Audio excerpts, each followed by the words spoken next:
Olá, o meu nome é MC. No dia 25 de abril de 2021, a cúpula Nova Infraestrutura de Blockchain foi realizada em Chengdu. No 8º aniversário do evento Lago de Peixes, o cofundador da Nervos, Daniel Li, apresentou a fase próspera da Nervos. Ele disse que algumas pessoas pensam que o POW, prova de trabalho, é antigo de 10 anos atrás e deveria ser eliminado, e que o futuro pertenceria ao POS, prova de participação. Mas, na opinião do cofundador, isso está completamente errado. Em 2018, a Nervos optou por construir uma nova blockchain pública, mas ainda insistiu em escolher POW, o que é uma coisa muito difícil. Para construir uma blockchain pública de POW, você deve considerar o rendimento dos mineradores, provar que você é valioso e ganhar a confiança do círculo de mineração e dos mineradores. O tempo é amigo do POW e seu valor se deposita ao longo do tempo. O POS é uma corrente enrolada internamente e o tempo não é seu amigo. Quanto mais tempo, mais problemas o POS terá. Demorou ao Ethereum 6 anos para provar que POW pode proteger mais de 100 bilhões de ativos. Quem não tem blockchain pública não sabe o quanto é difícil dar a partida no POW, mas com o passar do tempo o desempenho dessa rede será cada vez melhor. Antes de começar, não se esqueça que nas opções de legenda, você pode alterar o tamanho da fonte e a cor dela. 所有的矿工朋友们，大家好。非常荣幸今天能够来到鱼池的8周年的活动庆典上做这样一场分享，非常非常荣幸。我是吕国宁。Novos 就像主持人青青小姐姐说的一样，其实现在在大家眼里，它还是一个 POW 的小矿币，所以呢，可能大家还不太了解 Novos。那么今天我不是来介绍项目的，我想给大家来交朋友的，我想介绍一下 Novos 的这群人。好。这4个人呢是 Novos 的创始人，我们4个人是 Novos 项目的联合创始人。第一个叫泰雷 Terry， 成都人，土生土长的成都人，他是生长在我们的矿圈之都成都的，可是他居然今天没在成都。他呢是我们的基金会的 CEO， 他负责的话是在国外和国内来回跑，所以呢他比较经常会在联合我们国内和海外的团队。第二个人呢叫 Kevin 负责我们的所有海外的业务。那么这2个人就 pass 过，然后第3个人呢就是我。我呢在进入到区块链行业之前的话呢是一个互联网老兵。我大概是在2014年的年初，在很早的一个交易所叫做 MTGOX， 还没倒闭之前，我就进入到了区块链这个行业。做过很多事情，做过交易所，当年的云币交易所我曾参与过创建，还有我做过一个钱包，现在在以太坊社区还比较流行，叫 M Token。从18年开始呢，我就在这做 Novos。我除了是 Novos 项目的联合创始人身份之外呢，我还有一项事业呢，就是终身减肥。那么在尝试了所有的减肥方案之后，我找到了一个立竿见影的效果，就是 P 照片，立竿见影，这个效果我很满意。那真正我要介绍的是最后一个谢寒健。谢寒健同学呢，在我们在创立 Novos 这个项目之前呢，他是中国唯一的一个以太坊核心团队的开发者。对，他是以太坊的核心开发者，核心团队成员之一。在现在当然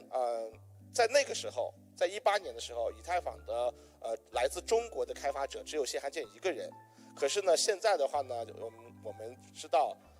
也有一些其他人在台湾，因为台湾是中国不可分割的一部分，所以如果台湾也有一些以太坊开发者，那么现在中国的以太坊核心开发者也算是有其他的几个人了。好，这就是我们，跳过。我今天想跟大家讲一讲的是几个我们在做Novos 公链的这几年的一个感悟。首先呢，在2021年，当我们在聊 POW 的时候的话呢，我们在聊什么？曾经有一个机构，在分析了我们的项目的时候呢，给我们做了一个这样的一个评价，就是Novos 团队是一群非常有才华的人，用20世纪的技术去尝试去创造一条跑在21世纪的公链。他觉得 POW 这个东西是一个10年前的东西，应该被淘汰，应该过时，未来是属于 POS 的。我听到这样的言论，我内心深处的真实想法是：你懂个屁！不过这么讲的话呢，有点不太文雅，所以我最近看了一个档综艺节目之后，我学会了一个文雅的一个说法，就是再有人给我讲这句话的时候，我会这么说：我内心深处觉得你屁都不懂，我可以这样说吗？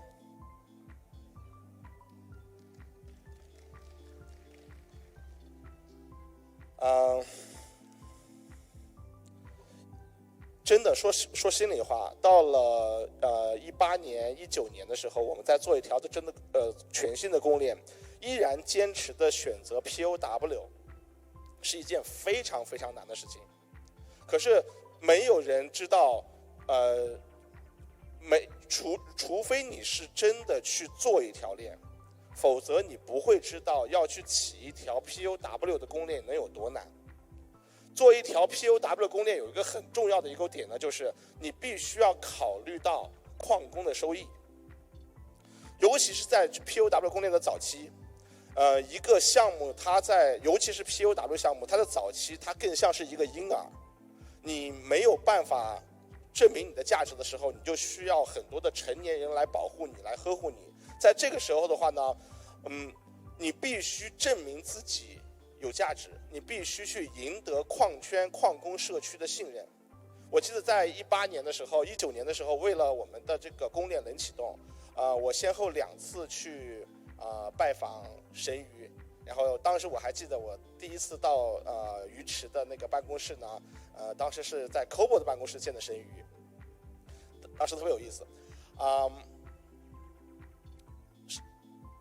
我自己一直以一个技术人员自居，所以在那个时候，我们见每一个矿圈的一个就是合作方的时候，我都会给对方介绍一下我们的技术，因为我不想显得自己太业余，我会要显得很正式，我会讲大概1个小时的技术细节，讲我们的项目是什么，讲我们的项目怎么做的，我们项目解决了什么问题。我记得当时我第一次在 Kobo 的办公室见到神鱼的时候呢，我给神鱼讲了1个小时的技术。按照一般我见人去讲技术的经验是这样的，就是如果对方是一个大老板，通常的话呢，他听我讲10分钟之后的话呢，他就掉线了，他就不知道我后面在讲什么，因为我讲的这些技术他可能就没法跟上了。可是神鱼不太一样，神鱼很喜欢听我讲技术，然后我讲了1个小时之后，神鱼居然没有掉线，然后末了神鱼给了我就回复了1句话，这1句话呢我今天还记得，然后特别感激。神鱼当时这么跟我说的，说可能在中国做公链除了你们也就没谁了。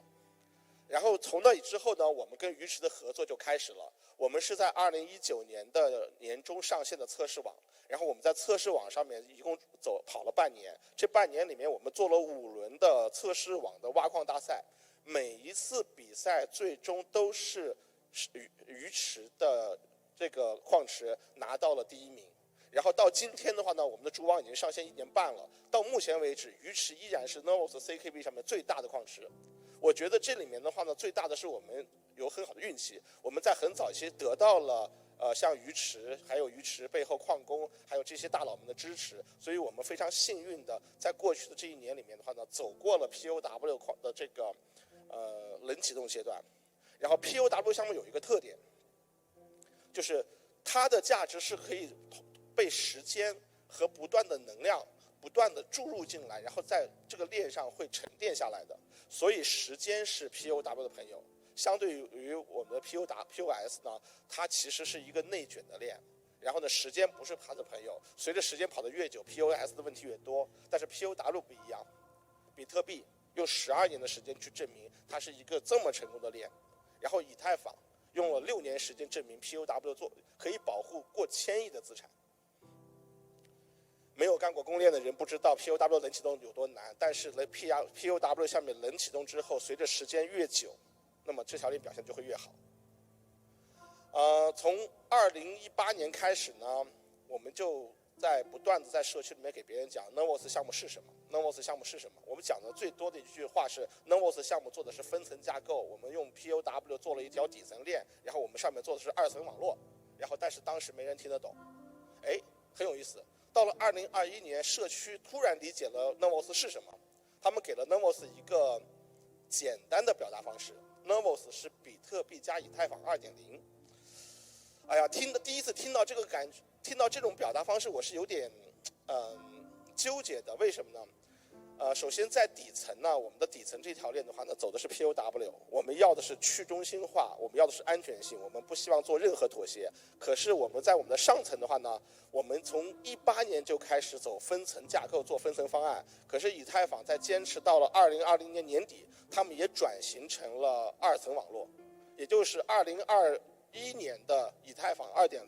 将会走我们从18年开始定的这个技术方向，而我们在这个方向已经做了3年。所以到了2021年，以太坊要转分层，要做2层网络，要做 Layer 2的时候，大家突然发现，这不就是18年 Nervos 在做的事情吗？所以现在社区以这样的方式在理解我们。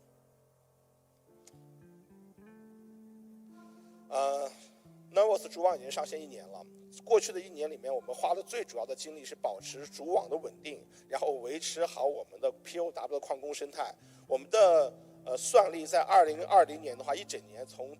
年初的显卡挖矿，到我们的年中有了 ASIC 芯片挖矿，然后再到多家的矿池支持，我们的算力的在1年当中涨了大概有300多倍。然后这是离不开所有在场的这个矿工的支持。可是我们现在知道，我们最重要的使命是去发展生态。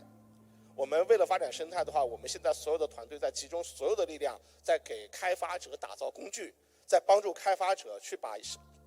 各种各样的应用给开发下来。我们希望去做更好的语言，做更好的合约开发语言，更好的2层框架。同时呢，我们也设立了一个生态基金。我们会在近期会正式宣布，我们一个5000万美元的一个生态基金，用来去支撑在我们的平台上发展生态的这些项目。多说一句，我们在做 CKB 在做 POW 的时候的话呢，在矿工的利益方面，我们是考虑得很周到的。我们也算是致敬了比特币吧。我们用4年减半的时间，在项目上线一开始，我们给了矿工，给了参与挖矿的早期矿工足额的 token 激励。然后这个 token 激励的话呢，是给社区带来比较大的抛压的。可是这是该给的，因为越早期参与的矿工，你承担的风险越大。因为我们的项目才刚开始，我们还没有证明我们的价值的时候，这个时候的矿工就该被激励。所以我们给矿工足额的激励。同时呢，我们的经济模型是写死在底层协议的。我们绝对不会通过比方说社区治理的方式或者投票的方式就改变我们的经济模型。我们要的是给矿工一个确定性，参与到 CKB 挖矿的矿工，你能够挖出来多少 token， 你能够获得多少价值，就是明明白白的写在协议当中。然后在这里呢，我们还是要想办法尽量的把钱全都让矿工能赚走，然后矿工能不能赚到钱，真的是我们非常关心的事情。这就是 POW 的本质，这就是去中心化世界的本质。去中心化世界呢，所有的人不需要彼此相互认识，大家只需要根据一条简单的经济规则，需要一条简单的一条规则利益，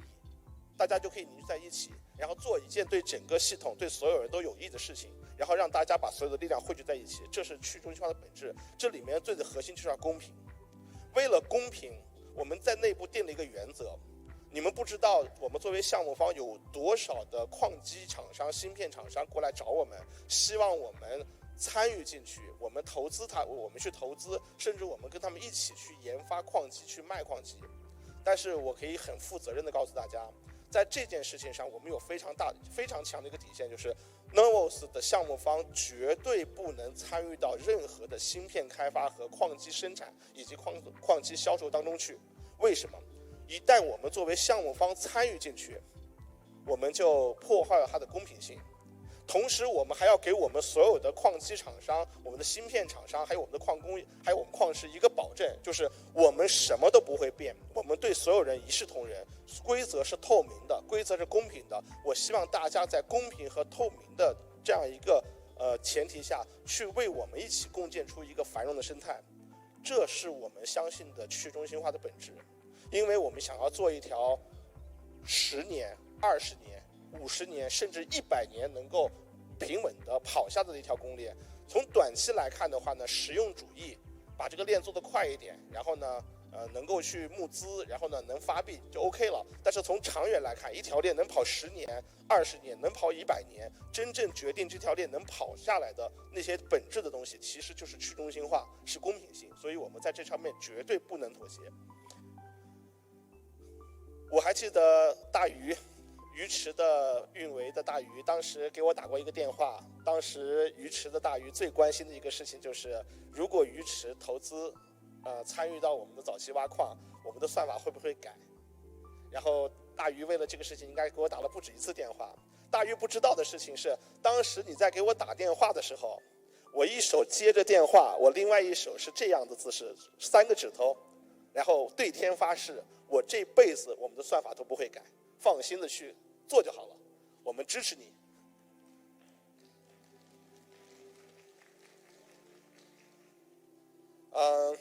我们不参与到矿工的生态当中去赚挖矿的钱，这样的话呢，我们希望所有的矿池、所有的矿工都是我们的朋友，我们就是来交朋友，钱你们赚，我们能交好朋友，我们做好我们的链就好了。同时，我们也不做应用，我们希望所有的应用都能成为我们的朋友。这样的话，我们不会打破任何的公平性。可是我们还有一个小小的一个坚持，就是什么呢？我们在早期在坚持发展 POW 这个项目的时候的话，我们就考虑过，我们前面有2座大山，或者说2个大哥，比特币非常成功的 POW 项目，以太坊 1.0 非常成功的 POW 项目。你要想真正的把一个 POW 项目做好，要想把 POW 项目做起来，大家想象一下，如果你在比特币的第1天就参与进去，你在以太坊项目的第1天 ICO 的时候你就参与进去，你的 POW 项目走到今天给你带来的回报率是多少倍？100倍、1000倍，还是10000倍，还是几万倍？对我们来说，我们真正希望的是给我们早期参与进来的矿工也能带来10000倍以上的回报，这才对得起去中心化，对得起 POW 的精神。所以我们真的非常非常关心矿工能不能赚到钱，希望矿工能够赚到大钱。谢谢。可能大家可能听我这么说是有疑惑啊，为什么你们想要让矿工赚钱，可是你们自己呢？我想说，做公链这个事情啊，得看什么人来做。奔着赚钱为目的去做公链的话，大概率公链是做不好的。例子我就不举了，因为举友商的例子这样会显得尴尬。但是呢，我们这一群人呢，不是以赚钱为目的去做公链的。对于我们来说的话呢，如果你手上有钱，可能一开始你会很兴奋，但是当你的钱足够你去用的时候，可能金钱给你带来的刺激就没有那么大了。我说的是实话，我并不是说想要站着说话不腰疼。因为我第一次感受到金钱带来的刺激和满足感，可能早在上一轮，至少在17年以前，我们就已经有这种感觉。我是最早的以太坊社区的布道者，我们也是最早的在国内做以太坊技术的人，我们也是最早投资以太坊的人。我们是看到了以太坊的不足和改进，我们才在18年之后选择做 Novus 公链的。但是我们自己呢，非常感激这个行业。这个行业让我们这些早期参与者呢，能以非常低的筹码，非常低的价格拿到一些筹码，所以我们通过这个行业获得了一定的自由。我们通过这个行业发展的红利给我们带来的东西，我把它比较做自由。当你获得了自由之后，你想去做什么？我们的选择是做我们真正相信有价值的事情。而在2018年的时候，我们认为那个时候最有价值的事情是我们去有能力去做一条更好的，甚至能够代表中国的技术的、中国的区块链社区的一条公链，就是我们现在在做的 Neuros。从那一天到今天，这一个目标和这个愿景从来没有改变。这里内部的是有一张图，是我跟我们的创始人之间在2018年6月份的时候的一个沟通。微信沟通，是因为在2018年的7月份的时候，我们第一次正式对外宣布我们成功的融了2800万美元，我们的第1轮融资。我们19年第2轮融资融了7300万，但是在第一轮融资的2800万的时候呢，那个时候整个社区包括所有的媒体对于我们这个项目还不太了解，他们来找我的时候，我就给他们谈技术，然后他们就掉线了。于是呢，他来问我一个问题是你们的愿景是什么？当时我就跟我们的创始人就讨论说，媒体来问我们你们的愿景是什么？然后我们的创始人，另外创始人谢寒建同学就告诉我说，他的真实想法是我们的愿景就是做一个 a better world， 一个更好的世界，这是我们真实的想法。但是这个话说出去没人信，但是我们不 care， 因为从来也没有人相信我们这群人愿意做公链，愿意做一个公器，愿意坚持充分的去中心化的这么一群人，我们在相信我们做的事情最大的价值就是让这个世界变得更好一点。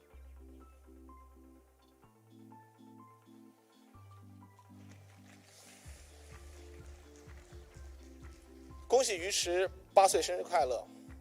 非常感谢于池在过去的这2年多来对于我们的支持，这个支持的力度真的不可谓不大。